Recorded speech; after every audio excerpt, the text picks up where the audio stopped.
You're listening to the Options Insider Radio Network, the home of the Options Podcast. For more quality options programs, visit theoptionsinsider.com or search for Options Insider Radio Network in your podcast provider of choice. Listeners can also access all of our programming through our mobile app available in the iTunes and Google Play stores. Select programs are also available via live stream at mixlr.com/options-insider. That's mixlr.com/options-insider. Don't forget to follow along with your favorite programs and submit your own questions for the hosts at twitter.com/options, stocktwits.com/options, facebook.com/theoptionsinsider, or via questions at theoptionsinsider.com.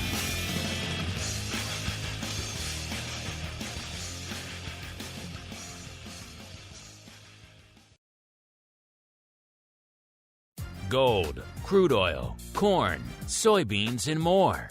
With so many tradable products, the futures options market can be an intimidating place. How can you possibly keep track of the latest trading developments across so many different products? Don't worry, we've got you covered. Welcome to This Week in Futures Options, the program designed to help active futures options traders stay on top of this ever-changing marketplace. Each week, we'll break down the top trades, hot products, volatility explosions, and much more. This Week in Futures Options streams live, so be sure to check out our live stream via the Mixlr app. That's MIXLR. Or join our live chat room at mixlr.com/options-insider. Whether you're an experienced veteran or a newcomer looking to separate the wheat from the lean hogs, This Week in Futures Options has the information you can't find anywhere else.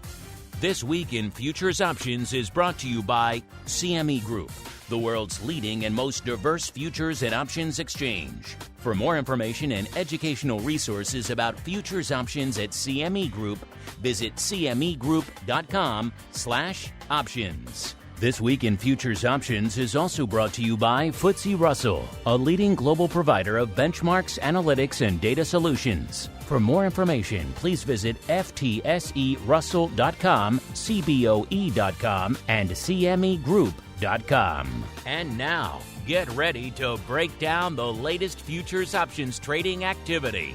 It's time for This Week in Futures Options.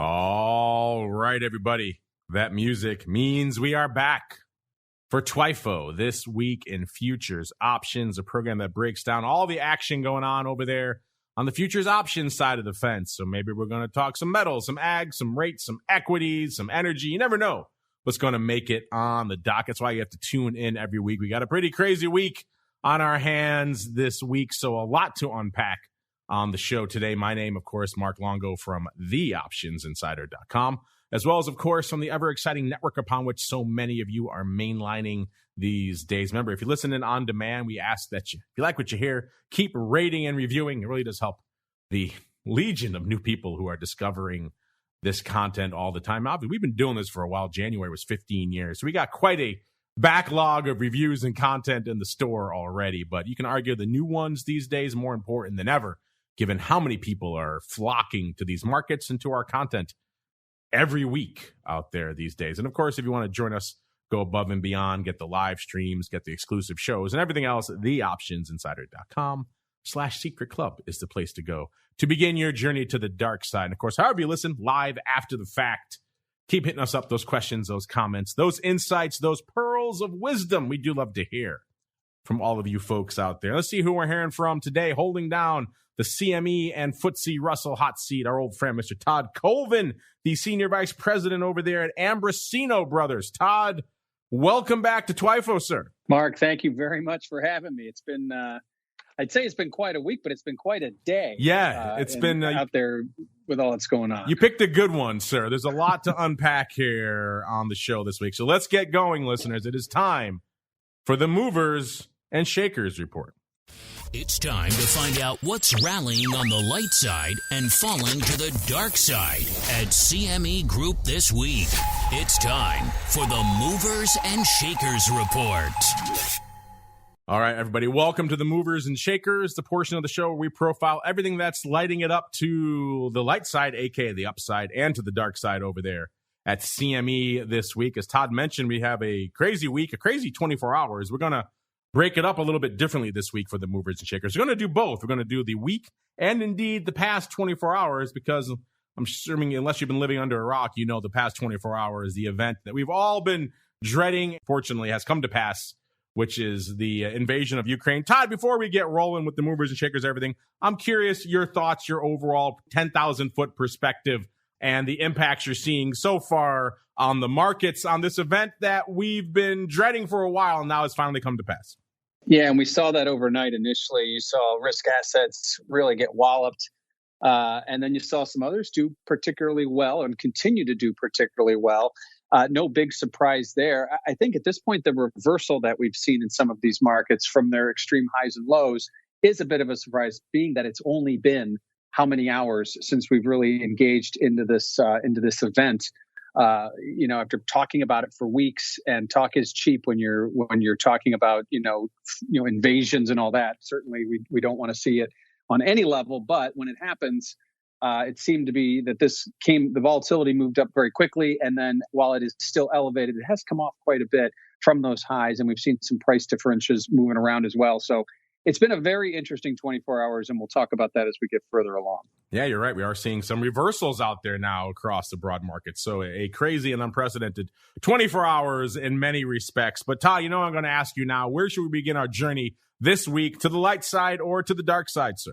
Well, Mark, we're going to have plenty to talk about on the light side. Let's start with the dark side and see what isn't, which isn't seeing volatility jump through the roof. All right, let's do it, listeners. Again, you guys can see this report for yourselves if you follow us, or if you follow CME over there on Twitter. They put it out ahead of the showtime. We usually reshare it there. So this is one of the few reports you can't access unless you have access to the premium tools.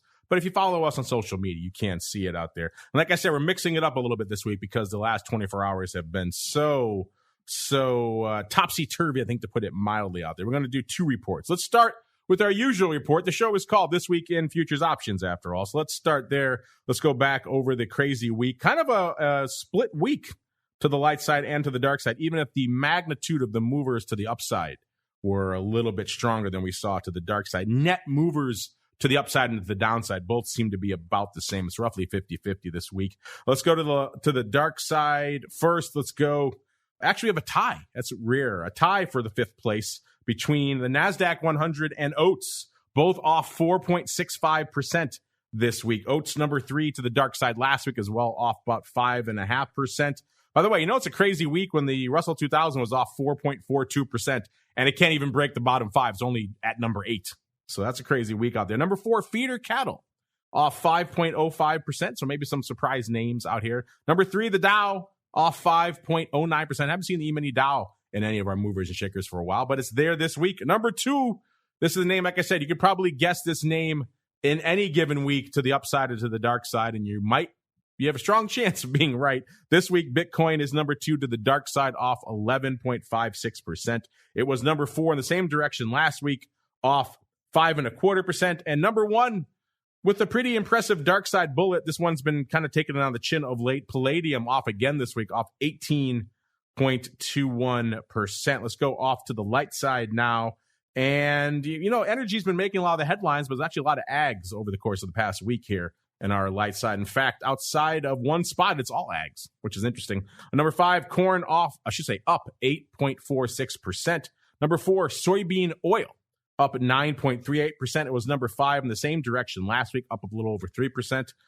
Number 3 is Brent, up 11.52%. Number 2, the SRW wheat, so the Chicago wheat, up 16.04%. And KC wheat taking the top spot this week, up 17.07%. I forgot which of our secret club members asked about Putin if he invades Ukraine. Is there a wheat angle to this? And these numbers might argue yes, because, of course, Ukraine, in addition to all the energy factors going on with this, and energy clearly the driving factor for a lot of what's going on over there. But, the ag markets, no small player over there in the Ukraine as well, kind of the breadbasket for a lot of that region. So interesting stuff afoot. Now, I mentioned we're going to do a little bit different this week as well. That's just since our last show, but we all know the last 24 hours have been pretty tumultuous. Obviously, the tanks have actually started rolling last night. So let's look really quickly at the past 24 hours and see what changes we've seen out there as well. Actually, interestingly enough,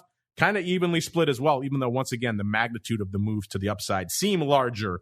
But numerically, there are about the same number of light side and dark side movers over the past 24 hours. Let's go back to the dark side again. The number 5 over the past 24 hours, platinum off 2.85%. Number 4, feeder cattle, once again, off 3.15%. Number 3, Bitcoin lost about a little over 4, about 4.1% just in the past 24 hours. Number 2, we got the Chicago ethanol. Don't see that popping up on our radar too often, off 6.16%. And number 1, palladium, off almost 21% in the past 24 hours, listeners. So pretty much the lion's share of that palladium move coming in the last 24 hours.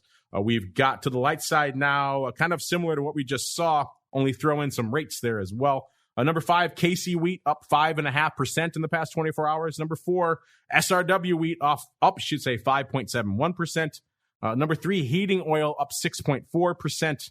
Number 2, it's Brent up 7%. And number 1, it's Eurodollars up 7.75%. There's a lot to unpack here. First off, before we get off of this, any surprises for you, Todd, looking at this over the past week or the past 24 hours? No real surprises. A lot of these trends had already begun. When we talk about some of the moves in, say, crude oil or Brent or gold, while they made big moves over the last, call it 24 to 48 hours, these moves had begun well back a few weeks. This isn't something that just came out of the blue. And I think when you look at on the other side of that coin, some of the decliners, at this point, Bitcoin's kind of starting to look a little bearish, and you have a lot of people looking at Bitcoin as the digital gold, so it would maybe have some of the same characteristics, but certainly did not trade that way. Not in the last 24 hours or 48 hours, I should say. They went in opposite directions very, very quickly. No digital gold over the past 24 hours, that is for sure. But what has been moving, what has been dominating the headlines for the better part of the last few months, and what many have seen as the real driving force for this invasion, is the energy market. So let's start there. It's time to tap into the deep options well of black gold, Texas tea, nat gas, and more. It's time to talk energy. All right, welcome to the world of energy. We've been talking about it for a while. Nat gas has been on top of mind for a lot of people the way that it really hasn't been. I can't recall another time we've talked about natural gas this much in the network's history. So clearly an unprecedented time. It's also, as I mentioned before, a bit of an evolutionary period for the natural gas markets. In the past, when we would talk about nat gas, years ago, it was always a very localized phenomenon. You would talk about, what was available, what the markets were in very small localized areas near the refinery, because they had to ship it or pipe it away. Otherwise, they would burn it off. So natural gas really wasn't seen as this massive global commodity. And now these days, it very much is. Obviously, if it's being priced 4 to 5 times more in certain regions of the world than it is, let's say, near your refinery in wherever, Louisiana or Texas, then you're going to put it on a tanker and ship it over there. So that has had an interesting impact on the natural gas markets here in the U.S. Coming into showtime, let's start in nat gas land. We are seeing nat gas at about $4.67, up about little over 30 cents on the week, nearly 7%. Todd, obviously energy's been bandied around a lot as a primary driver for what's going on over there in the Ukraine. What's been lighting up your tape in the world of energy since the last time we chatted, sir? Well, if you look at nat gas, most of 2022, it's spent in about a $4 to $5 range, and it has tested both ends of that range. And obviously today we're seeing it at the upper end. Makes very little, no one should be surprised given the fact that producers here in the U.S. and over in Russia are big. And I think at this point, nat gas is going to be focused a little less on the weather, which is typically, living in Chicago, you go outside, it's cold, you're going to have to use your heat in the winter.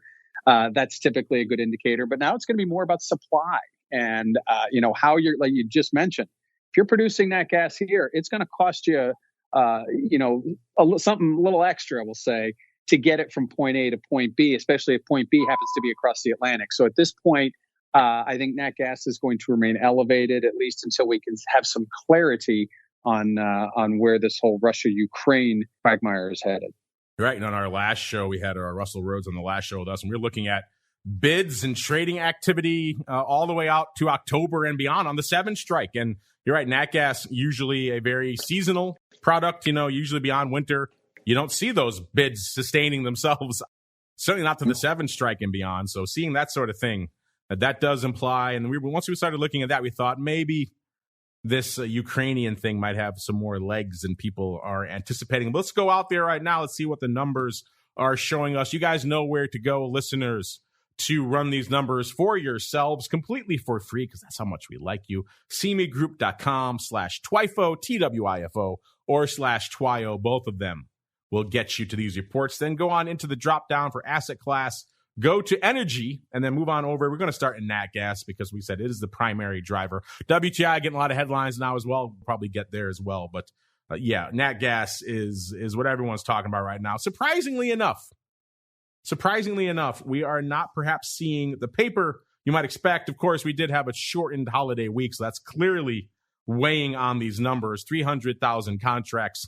Usually we would see at least 400,000 for a pretty active week. Last week we saw, I think it was 800,000. So we saw a lot of paper on the tape last week. Obviously the holiday here in the U.S. is gumming up those numbers a little bit. We're really only talking Tuesday and Wednesday now and part of today, and already 300,000 contracts. So if you look at it in that context, it is a little bit larger number, but still interesting stuff afoot out here. And of that, about 300,000 contracts, about 29% going up, not in the contract going out tomorrow, thankfully, but in the April contract that looks like about 32 days to go. So we're going to hang our hat out there.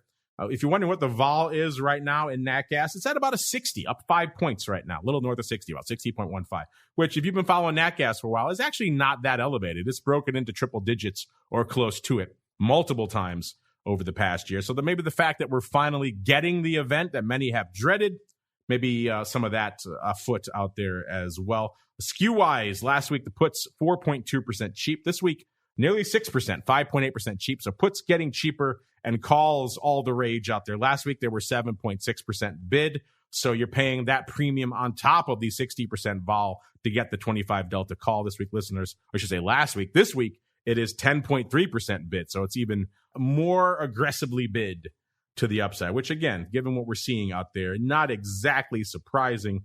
What may be surprising to you listeners, though, is what the number one hot option is out there this week in nat gas. Because if you guessed the 4 puts, you are the winner chicken dinner. We were talking before about 7 calls. You can maybe argue 5 calls, 6 calls, 4 halves. You might expect some of these upside calls or even at the money calls to be dominating. But no, it is the 4 puts, a substantial number of 4 puts going up, particularly today. There's about 16,500 have gone up this week, 10,300 of those going up today, about 4,000 yesterday, most of those opening 2,000 and change on Tuesday. So 4 puts, clearly the number one by a surprising amount. Also seeing, 4 half puts going up today. So there could be a bit of a ratio on these, but it doesn't line up exactly, even though the total volume for the week does, about 8,000 versus 16,000. But you're looking at today's numbers, it's about 7,500 of the 4 half puts versus 10,000 of the 4 puts. So if it was a fly or something like that, the ratio is a little bit wonky. Instead, let's go out to the number 2. And this makes more sense. This is probably more along the lines of what you expected, listeners. It's the 5 calls. So near-term out-of-the-money calls in April have done almost 10,000, about 9,500 contracts. Again, almost all of that today, 7,200 going up today. So very near-dated paper in nat gas. Not surprising, given everything we're seeing out there over the past 24 hours. We're also seeing 5 calls pretty active here in June, going up about 8,600 times.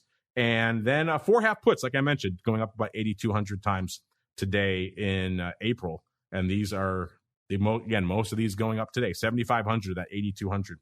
Trading today out here. So more puts than I would have expected on a day like today. But again, maybe that's kind of speaking to the larger nature of what we're seeing out there. I mean, the equity markets are kind of in the midst of a reversal right now. Maybe some folks looking for something similar here in the nat gas markets. We are seeing 5 calls trading pretty much across the board. I guess the 5 call is the new 7 call. 7 call was hot last week. This week it's 5 calls. Pretty active here all the way out. You're looking at 5 calls trading 7,000 times in October, 5 calls going up about almost 4,000 times in September. It's the 4.85 calls in August that are dominating the tape. 5 calls active here in July, 5 calls, like I mentioned, in June. So 5 calls across the board. In fact, we're seeing 5 calls trading all the way into January of next year. So maybe the 5 strike is where the action is to be found. Todd, any of this surprising you so far? First off, the biggest trade of the week, I should say hottest option contract for the week, are the 4 puts. That kind of surprises me. And then anything else catching your eye out here in nat gas this week, sir? Well, as you know, and if you've watched nat gas over the years, this isn't a commodity that crawls. You don't see it go from 3 to 301 to 302 to 4. It moves like lightning, especially when there's news out there like there is over the last month or so, including today. So I think if you're an opportunistic buyer of puts here, it's that you're looking for some kind of calm, some kind of calmer heads, common sense to take over, and for nat gas to come back off. Likewise, if we get any kind of positive weather, again, you didn't mention weather once in your little talk there. I think that could also be something that if you buy some puts here, you're anticipating nicer weather on the horizon. If there's some kind of way to wrap up what's going on over in Eastern Europe quickly, obviously I don't think that has an effect on April, but certainly the ones down the roads a ways. Being long the 4 puts here, they're going to be cheaper. They may not be as cheap as you think, given the volatility, bit of volatility, but certainly with the move in underlying, buying the 4 puts here, it's basically the bottom of the range in 2022. So it makes sense to be buying puts somewhere on a move like this. Yeah, interesting stuff. We could probably talk more nat gas, but I want to squeeze in some WTI as well. Obviously, prices for crude getting a lot of attention in the wake of this invasion as well. We were seeing Brent and others topping the 100 level. Coming into showtime, we're seeing WTI at about a 93 1/3. So not quite at the 100 level, but up pretty strong, 3.5% or so right now on the week. So let's see. And how much paper is going up in WTI? Again, it's a shortened week, but we're still talking 600,000 contracts on the tape for WTI. So WTI is active this week. It's moving. It's shaking. Let's see. And of that, about 45%, so nearly half of that 600,000 contracts going up in the April contract that has about 21 days to go. So we're going to hang our hat out there, listeners. Let's see. The vol, if you're wondering, in WTI, looking pretty frothy, 50.5. That's kind of on the higher end of that range. Let me just see really quickly. Let me pull up a chart if I can get it working for me really quickly of vol out here. Yeah, it's looking pretty frothy out here, listeners. We haven't seen these levels in a little while.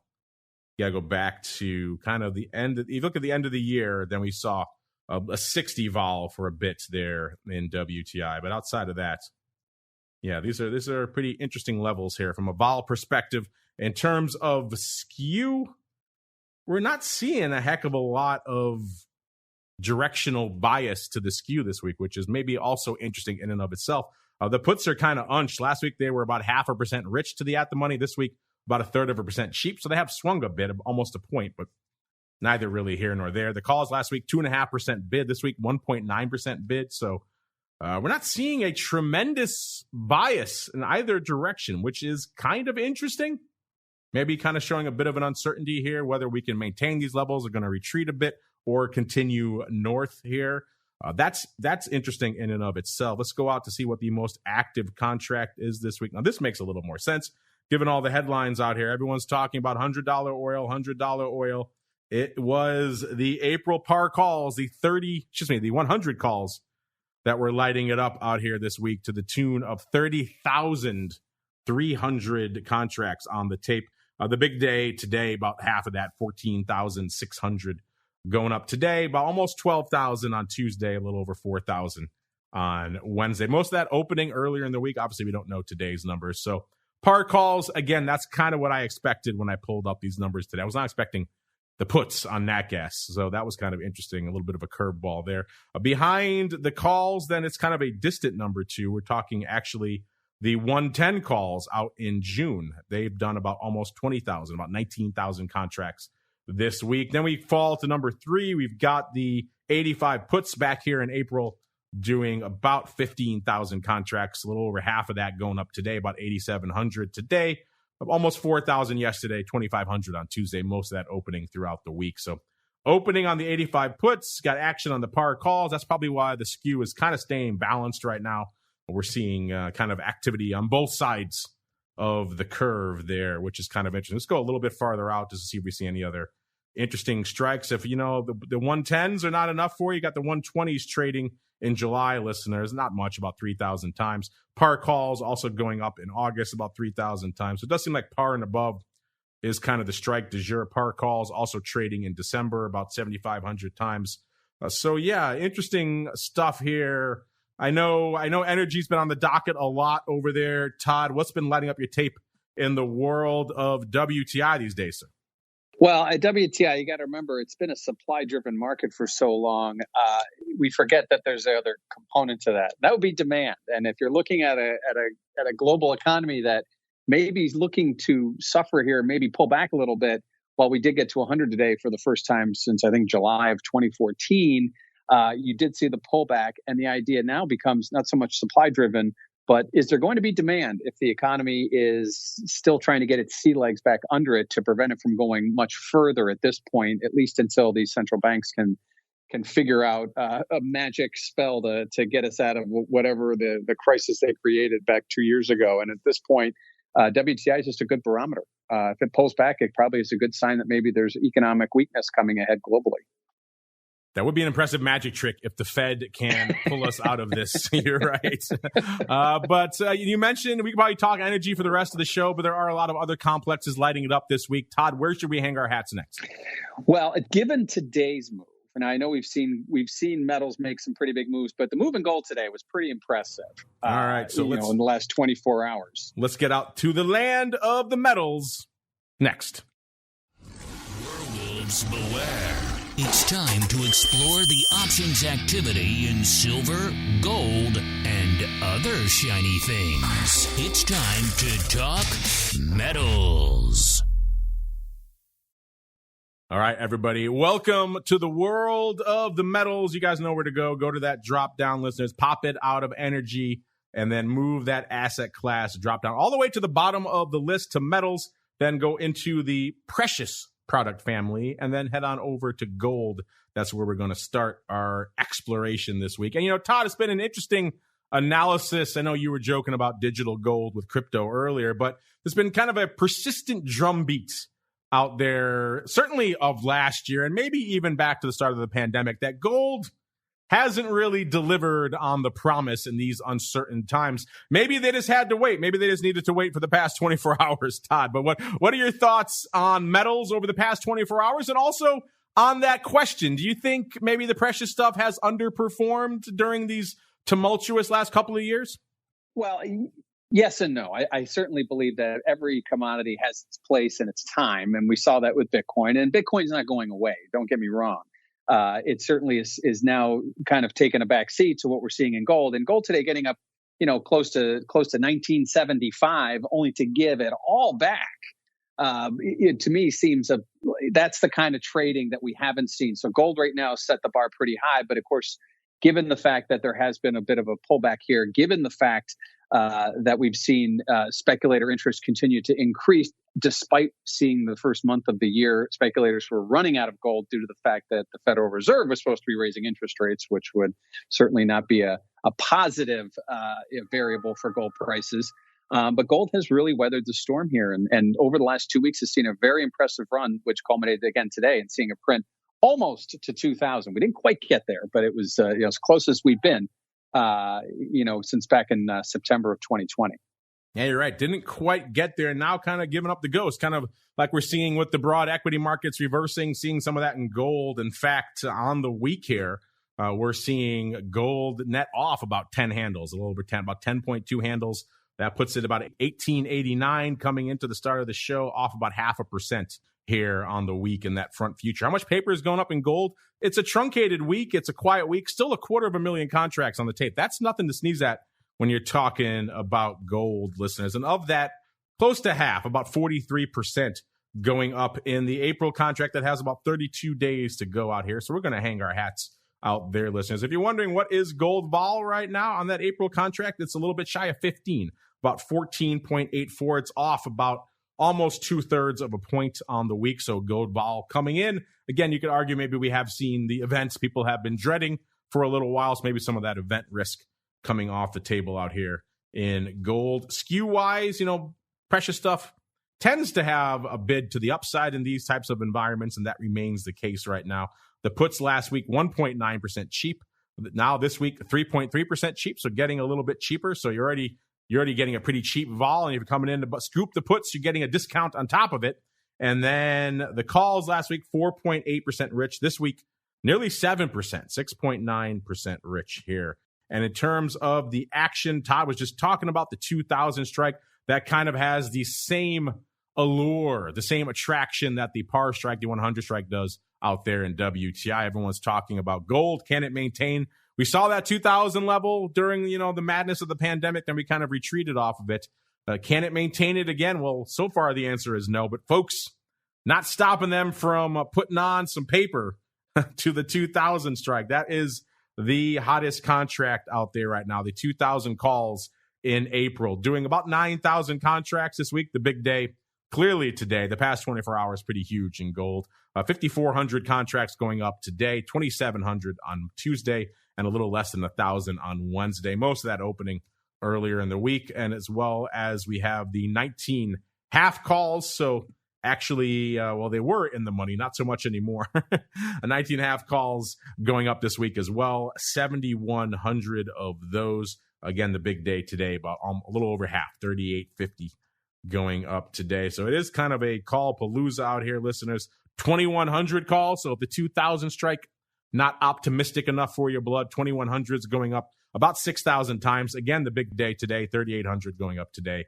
The rest kind of scattered throughout the week. Those were biased towards closing earlier in the week. So interesting to see if that was the case with today's paper as well. Then we do have some puts, not all calls all the time, listeners. It's just mostly calls all the time. The puts, 1,700 puts trading about 6,000 times today. The big day for those, actually Monday.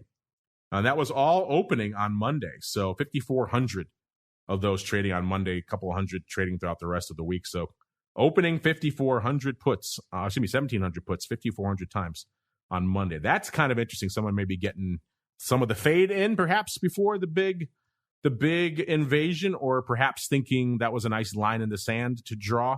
So far, they've been right. We haven't crossed that strike to the dark side. And followed behind it, hot behind it, by the 1,900 puts going up 5,600 times. The big day for those was today. 3,200 of those today, 1,500 on Monday. There was some action, looks like, out here. It looks like maybe 1720 puts were also active on Monday. So maybe a bit of a put spread, 1720, 1,700 going up about 5,000 times on Monday in gold. It's a tight spread, but we've seen weirder things. Usually when we see the spreads, they're crazy ones to the upside. In fact, let's go look really quickly. See if we see any of those this week. 2,000 calls trading in June, 5,000 times. 2,100s trading about 5,000 times those were April before. The 2,000s trading in April and in May here across the board. 2,000s in May and 2,100s trading in April, both about 5,000 times. And 5,000s also trading in December. 5,000. Yes, the 5,000 calls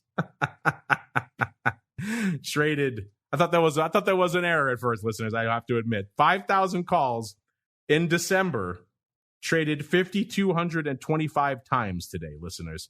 My goodness. Also saw the 2,000s going up today, 560. So a 1 by almost 10. Wow. That's I don't know, Todd. What would it take for us to get to a 5,000 strike by December in gold, sir? Maybe we don't want to know as a society. We don't want to know. You do not want to know. If we were trading 5,000 gold, we got bigger problems. I was like the old days when I was in the S&P and people, they would sell like the 400 puts and people would laugh and say, well, if we get there, forget about it. We got other problems. So yeah, 5,000 calls. Wow. I need to parse that one a little bit. That's beyond even the usual optimism that we see here for obviously we don't know if they were buying or selling or anything along those lines, but just that there was a print for that much size on the 5,000 strike. Oh, wow. Maybe we'll dissect that a little bit more tomorrow on Oddities, listeners, just because I need to know more about that print. That one's kind of fascinating. All right, Mr. Todd, we can keep going. Do you want to hit on any more metals, or should we keep on rolling maybe into your other favorite complex, the rates, sir?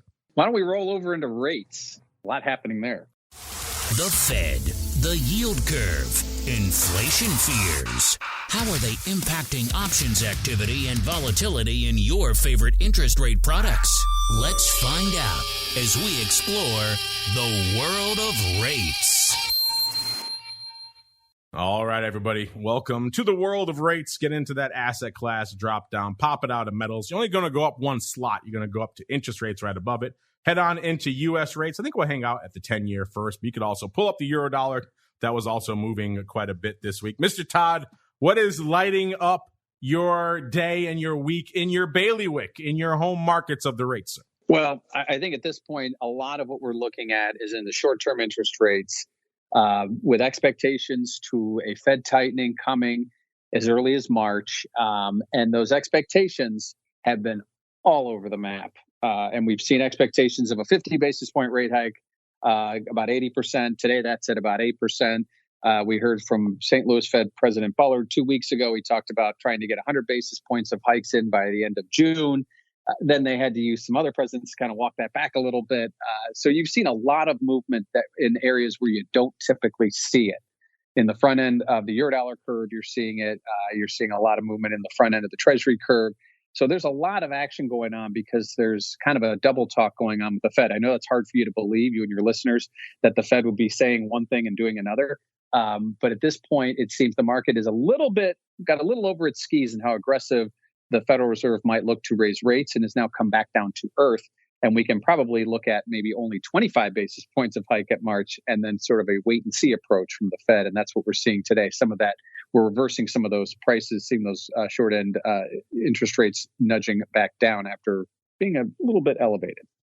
Well, we saw euro dollars in our movers and shakers here. They were in the 24-hour movers and shakers. They were up the most over the past 24 hours, up nearly 8%. So let's hang our hat there. You mentioned kind of that short end of the curve. Eurodollars is interesting, kind of spans many different elements of the curve. Doesn't quite go out to the 30-year, but it goes a little bit of a ways out there. And how much paper is on the tape right now in the Eurodollars? Listeners, 2.2 million contracts. It may not sound like a lot for the Eurodollars, but again, we're talking about a truncated trading week here. And in terms of where the most action was, it's only a slight majority this week. Again, that's one of the interesting things about Eurodollars. The paper is so spread out.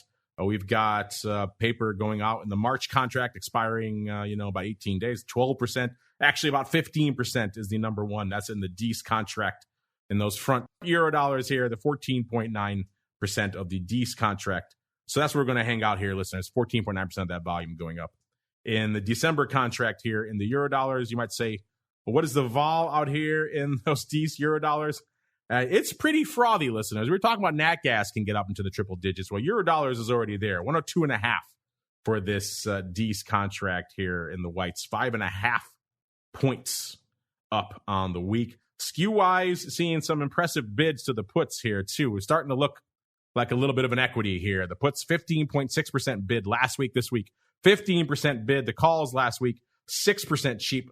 This week, 8.7% cheap. So calls are cheap, puts are bid. Where else have you seen a skew like that, listeners? I ask you. And in terms of the number one contract out here, and it looks like 99 quarters were doing the line. And I take it back. It was the 99 halves going out in March that did almost 50,000, 49,500 contracts this week. That is the big trade. Sometimes it's hard. There's so much scrolling to do to find the top trade, listeners. So you do have to go to March. It's the 99 halves that were lighting it up out here this week, listeners. The big day for them was actually Wednesday, 30,500, 15,500 today, and a little over 3,500 on Monday. Looks like 99 and 3/8 were also trading similar sizes, 30,000 on Wednesday, 15,000 today, 2,000 on Tuesday. So maybe some vertical or related action going up there as well. Interesting. And they got the all sorts of prints going up here this week in the Eurodollar, which I love. I do love the old 16ths and 8ths. Kind of brings back the old S&P days in me. But you know what? Speaking of S&P, we have so much to squeeze into the show today, Todd. We got to keep on rolling. It is time to get to the world of equities. It's time to explore the volatility swings, skew changes, and hot options trades in your favorite indices. It's time to talk equities. All right, everybody, let's get to it. Let's get to the world of equities. Todd, you alluded to it earlier. We are seeing some reversals, and that's pretty much the case out there. We were selling off hard in the overnight session. We came in down hard on most of the major equities. And now as we're talking through the show, Nasdaq is swung from about 2% to the dark side to fully 2% on the upside, about 2.25%. S&P also has swung to the green now too. It was off about 2%, a little more, now about 0.6% to the upside. Dow is the only thing still in the red right now, listeners. So a little bit of a BTFD here on the old Ukraine invasion. We are still seeing vol up from this time last week, listeners. Last week, RVX, so the vol of small caps, at about a 37.63. That's up about 4.5 points from where it was this time last week. This, again, was when we kicked off the show. Listeners, I'm sure if we react to these now, might be a little lower. Spoiler alert, probably be a lot lower. 32 1/3 was where VIX was when we kicked off the show, up about 5 3/4 points. VVIX at about a 130. That puts it up about 2.5 points from this time last week. Vol Q at about a 33, almost 34, puts it up about 4.25 points. So that VIX to RVX, so the large cap to small cap vol spread at about 5 1/3. That's actually a little bit tighter than it was this time last week, about 1.25 points tighter. And VIX to vol Q at about 1.5 points. That's actually 1.5 points tighter. So that's come in pretty much by 50% since this time last week. Todd, a lot of crazy stuff afoot in the world of equities, including this crazy reversal. What's lighting up your tape out there in the world of equities right now? Well, you can look at it from 50,000 feet, and it kind of screams of preservation of capital. We knew there was something out there in the wind, and you saw the VIX remaining elevated. We haven't seen one of those major spikes in the VIX that we would assume we would have seen on a day like today. But I think at this point, the buyers, like you said, they're buying the dip. Buy the dip works, I think, 70% in 2021, and it hasn't been so successful in 2022. But I think at this point, on this style of move and with confidence that some kind of resolution can find itself, equities were, certainly on sale today, if not this week. And those that are willing to step out and take a little risk are going to get paid in today. And that's, we've seen this type of move before. We saw this at the end of January. So this isn't the first time we've seen equities make a remarkable move to end the day. However, this is a long road. This is a marathon, not a sprint. So there are going to be some bumpy days ahead. And I think the VIX will likely remain elevated, maybe not as high as it is today, but certainly that'll be an indication that things are not all well in the short term. Yeah, let's look really quickly out here to all things small caps. Getting some decent paper, about 20,000+ contracts on the truncated holiday week. So that's nothing to sneeze at. Small cap shy of the 2,000 level right now, 1975 coming into showtime. That's off about 31 points just on this week. So off 1.5% just this week. So small caps still feeling the heat over the course of this past week. And of that, about 31% of the paper going up in the March contract. Actually, about 22 days to go. That's a refreshing change of pace. Most equities, it's all about the front week daily contract out there. And let's see, what is the vol out right now in small caps? I said the RVX is at about 37.60. This March contract, with about 22 days to go, has about 33, almost 34 points out there, about 33.84. That's up about almost 3 points on the week. So vol, obviously pretty frothy out here in small caps. Puts last week, 15.3% bid. This week, 15.2. So the puts have not come in at all. The calls last week, 12.6% cheap. This week, 14.5% cheap. So getting even cheaper. And the big dog out here, 19 half puts. I said we're at about a 1975, so 19 half puts going up here today, about close to 1,000 times here. That was kind of where the action was. Kind of interesting. I would have expected maybe some other prints. 2,000 calls, pretty active going out tomorrow as well. But no, it's 19 half puts taking the big dog role out here in small caps, which is kind of interesting. And not at all what I expected out here, which is always interesting. Speaking of things that are interesting, before we roll on to your questions, I know the folks out there are screaming at us. They want to hear it. They want to hear it. It's a crazy week for them. So we got to take a quick stop over into the ags. It's time to get our hands dirty exploring the latest options, trades, and trends in corn, wheat, soybeans, and more. It's time to talk ags. All right, everybody. Welcome to the Ags. Todd, I won't drag you into this quagmire. I know you spend a lot of your time looking at other markets other than the Ags, but we can't really avoid them today because they are dominating our light side, especially if you look at over the past week. KC and SRW, we up 16% over the past 24 hours. They're up about almost 6% as well. So, everyone couched this invasion in terms of energy, but you can make an argument that, and some of our listeners, astute ones, asked about this weeks ago. Also, there's an ag component to this. In Ukraine, a big wheat producer. And so what's going on out there could certainly impact the wheat markets. And that's what we're seeing out there right now. We're going to hang our hat in the SRW wheat, or the Chicago wheat is the more active of the two contracts, listeners, doing almost 200,000 contracts in this truncated week. That's a decent week for wheat out there. If you're wondering, if you don't follow wheat on a regular basis, you're wondering, where is that future right now? It's at a 932 3/4 right now. So shy of the 1,000 handle, a little bit north of the 900 handle. That's up a whopping 128 3/4 points on the week, or about 16% just since Monday, listeners. So yeah, wheat on the rampage this week. And of that nearly 200,000 contracts, almost exactly half, 49.8%, going up in the April contract that has approximately 29 days to go out here. What is the vol in wheat? You might be asking yourself. It's getting a little frothier right now. It's at about a 48. It's up 10 points over the span of the past week. So getting juicy, kind of hard to argue that isn't merited given the price action we're seeing out there. And in terms of a skew, we are seeing what looks like kind of a aggressive metal skew, but this time in the ags. Last week, the puts 7.7% cheap. This week, nobody wants the puts, 14% cheap. So the puts getting annihilated. The calls 10.2% bid last week. This week, 12.4% bid. So calls are where the action is this week. Not exactly surprising given the price action we're seeing out here. And if you're wondering to yourself, you're saying, Self, what is the most active contract this week in the old Chicago wheat? It is the par, the 1,000 calls dominating the tape out here in April, doing 11,000 contracts this week. Most of that actually yesterday, not today. 7,300 going up yesterday, only 1,800 today. I kind of would have thought maybe those would be reversed, but interesting stuff here. And then 1,900 on Tuesday. So the big day was yesterday for the par calls. And then we also have, we have the 9/2, so pretty much the close to at the money strike, also active this week, doing about 8,500 contracts. The big day for those was today, about 4,100 today, 3,000 yesterday, 1,500 on Tuesday. And then we go out to the par calls, also this time in the May contract, doing about 7,100 contracts. So par calls, very much the contract du jour out there right now. So interesting stuff. Again, ag lighting it up. We probably, maybe next week, we'll spend some more time doing a whole bunch of ags here on the show. But wheat, very much in the headlines these days as well, given the events of the past 24 hours. And definitely had to squeeze it into the show as well. But you know what else you have to squeeze into the show? It's you folks, listeners. Time for some of your futures options feedback. It's time for your questions, comments, and insights. It's time for Futures Options Feedback.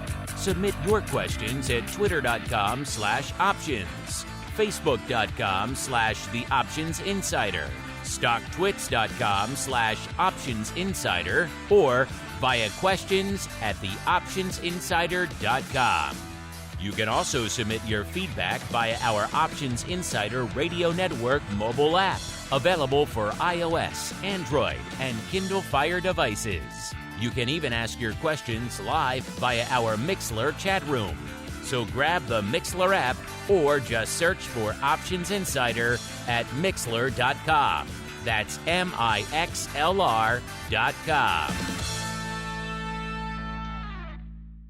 All right, everybody, welcome to your futures options feedback. You guys have questions about all sorts of fun stuff, but let's get to this one first. He's been waiting patiently.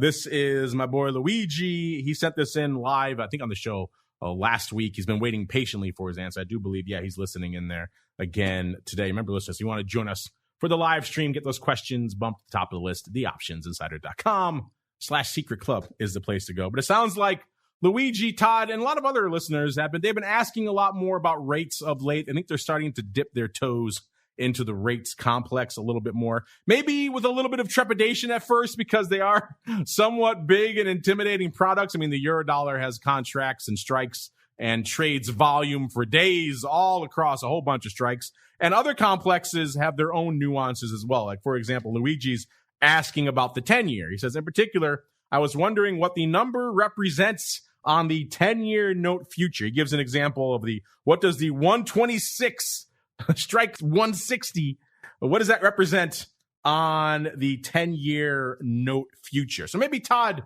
we should do a little bit of a maybe contract spec / overview of the 10-year for our listeners. How's that sound, sir? Sure. So 126 will be your handle price. Every bond settles to par, right? So you've got this bond trading at a premium. And if you look at where we are as far as demand goes, as far as where the Fed has been doing buying over the last several years.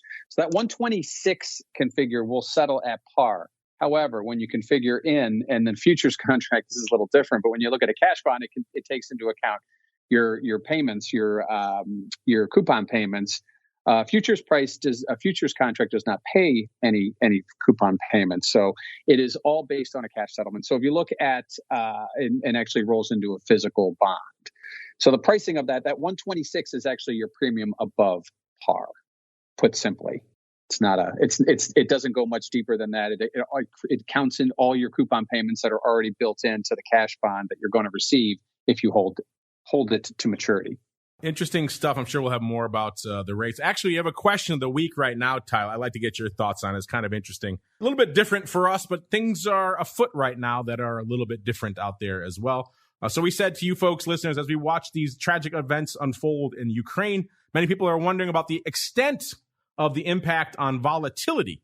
How long do you think we'll see the financial fallout from Ukraine? Is this an invasion-related blip, or is this going to become an insurgency and have insurgency vol that will drag on the markets for years? So we gave you 4 choices. It's going to last a few days, or is it more of like maybe a few weeks, or are we talking a few months, or are we talking on the outside maybe a few years? Mr. Todd, what are your thoughts on this? And then B, what do you think our audience is voting for? Well, I think when you're looking at what we're seeing in Ukraine right now, it is only one variable that we really should be looking at as far as from a financial standpoint. I don't mean from a moral standpoint. We need to continue to watch. The Federal Reserve and other central banks around the world are getting ready to tighten and pull back on this accommodative policy, which they put in place 2 years ago. That is going to rattle markets no matter how you look at it. That's going to keep volatility up a little bit more than would naturally occur. And plus, then you also have the economic fallout of any changes from these Federal Reserve policies, as well as some of the geopolitical risks that we're seeing. So volatility isn't going to go down in a matter of days. We may see some of the conflict go down in a matter of days. We may see some of the economic numbers improve, but the markets are always forward-looking. And at this point, I'm looking more weeks and months until we get some kind of a path that we can say, okay, now we're on this path. And once you start to build a trend, that's when volatility tends to go down, when the market feels comfortable. But right now, markets are not comfortable. No, they are not. Let's see if our audience is comfortable. Actually, it's moved around. Obviously, this just went live before our show earlier this morning, and it's actually a literal tie right now between a few days and a few weeks, both at 37.9%. Some of you leaning on the longer-term tip, 13.8% for a few years, and a few months, 10.3%. I know it's a little bit outside of the questions we normally ask you, but it's an interesting time. What's the old Chinese curse? May you live in interesting times. And so we thought we would pick your brain about that. Since we're going back to the live chat, let's get to squeeze one more in. We'll be nice. We'll give Luigi a double dose of questions this week. He says also, I was thinking of jumping in on the corn futures with the Ukraine thing going on. Is the liquidity something I should be concerned with? Well, I think you picked the right one, Luigi. If you're going to dive into the ags, I've said it before. A lot of our ag specialist guests have said it before. You could do a lot worse than starting in corn. Right now, as we speak on a shortened holiday week, 572,000 contracts have gone up in corn right now. So it does the numbers. It's pretty liquid. And of that, about a little more than a third, about 34.3% of the paper is going up in that front April contract. So that's a decent amount of premium in the near portion of the curve. If you want to go out to, so that was April. If you want to go out to May, you get about 30% of the paper still going out. So the front few contracts doing a decent amount of paper. You go out to July, talking about 14% of the paper out there. Let's look at DEES. What's DEES up? DEES is about 13%. So you get a nice, pretty decent distribution of the liquidity out there. So I think I don't know how far out you're looking to go, Luigi, but I think it's much better off than starting in, let's say, an Oats, which has no real options liquidity to speak of there. Todd, would you agree if you're going to dive into the ags and you're concerned about liquidity, corn is probably a decent starting point? Corn is a great starting point, especially obviously price action has been a little bit, we'll call it wonky. Is that a word we can use on air? I think at this point, all corn is the place to start. Beans would also be another good spot to start, but beans in the teens scares me a little bit. Beans in the teens. I like that. Yeah, and I use wonky all the time, Todd, so feel free to have at it. Let's get to this one here as well from DLC. I expected a lot of questions like this. DLC says, hey, guys. Well, hello, DLC. This is, what are your thoughts on UNG as a nat gas play right now? I know a lot of you may be spooked or you don't have futures or futures options accounts. You can't trade the direct CME future or futures options. So you like to play in your equity accounts with products like UNG. UNG, of course, the natural gas fund there, and trading right now 16.33, up about half a buck over the past week or so, up about 20 cents today. UNG is an interesting one there. It's one of these products that's attempting to replicate that front month nat gas future over there at CME. It also holds some swaps and some other things out there. My opinions in the past on these types of products. It all comes down to how they're structured and how much the roll is really going to drag on this. Right, I'm looking at you right now at some of the top holdings for UNG. It's got half of its money in futures and half of its money in cash. So I don't know if that's what you want to be paying for UNG right now. But I'm curious, Todd, you must get inquiries like this all the time. Maybe people, for whatever reason, are not ready or not able yet to dip their toes into the futures or futures options, so they can look at some of these ETFs. Do you have any thoughts in particular on this one, the UNG as a nat gas play, Todd? I think you're right. I think it looks like a good way to get involved, but you have to look below the surface, because a lot of times these ETFs, you see a big move and you look at your ETF and you say, well, why didn't I see that same move? Because under the surface, there's a lot of moving parts, whether it's option, you move to a different strike, so you got to roll out of one strike into the other.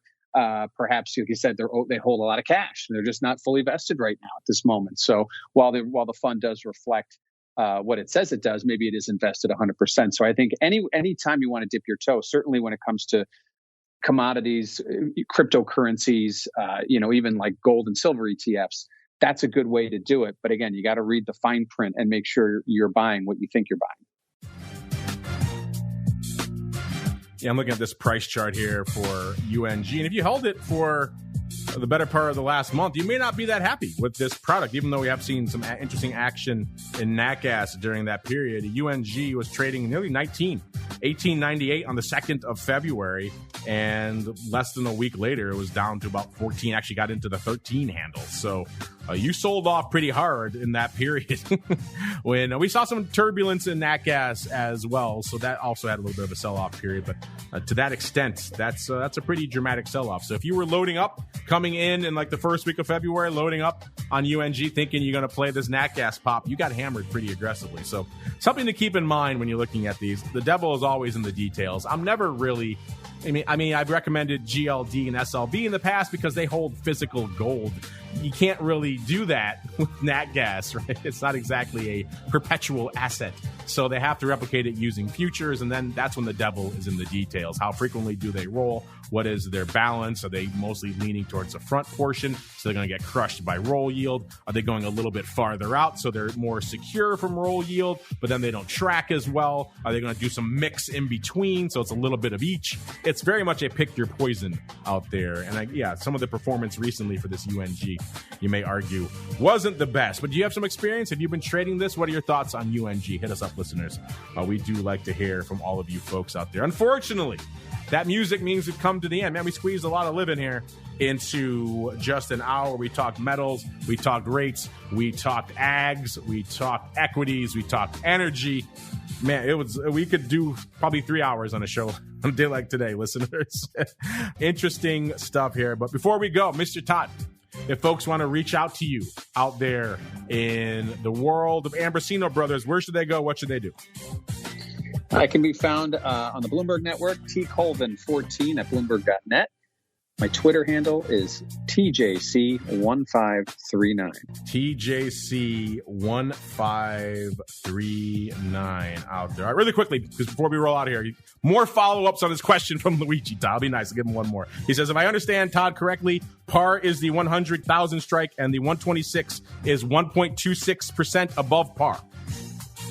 It is. It's the premium you're going to pay because right now their bond prices are trading at a premium. If it was trading at, say, 90, you would be buying it at a discount. And it's all priced into your yield. So if you look at your yield at 2%, right, give or take, that's what you would make if you held a cash bond to maturity based on those specifications. But because we don't pay coupons from the futures, it's all priced in there automatically. So your futures price is always going to be higher.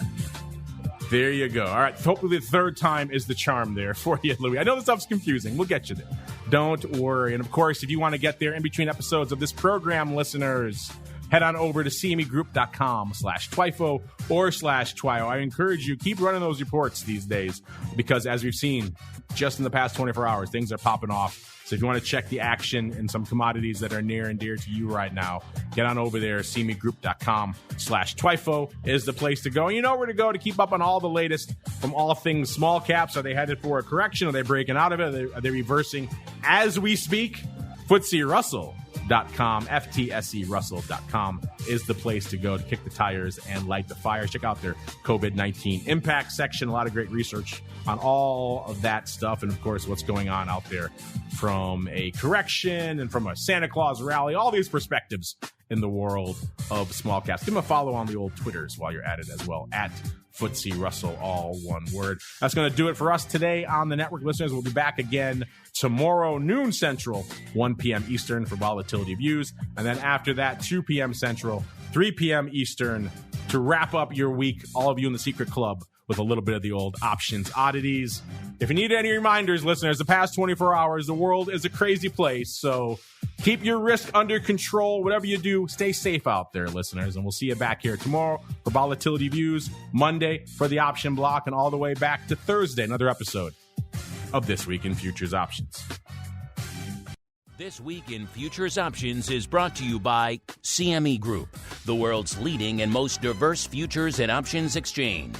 CME Group's markets help individuals and businesses around the world manage risks and seize opportunities. CME Group offers the deepest and most liquid options on futures across all asset classes, including interest rates, equity indexes, foreign exchange, energy, agriculture, and metals. For more information and educational resources about futures options at CME Group, visit cmegroup.com/options. This Week in Futures Options is also brought to you by FTSE Russell, a leading global provider of benchmarks, analytics, and data solutions. Investors in the U.S. and around the world are using FTSE Russell indexes to benchmark their investment performance and create investment funds, ETFs, structured products, and index-based derivatives. Many Options Insider Radio Network listeners will be familiar with the Russell 2000 Index. Russell 2000 futures and options are currently trading on the Chicago Board Options Exchange and CME Group. For more information, please visit ftserussell.com, cboe.com, and cmegroup.com. This broadcast is intended for informational and educational purposes only and does not constitute trading advice or the solicitation of purchases or sale of any futures or options. The rulebook of the applicable exchange should be consulted as the authoritative source on all current contract specifications.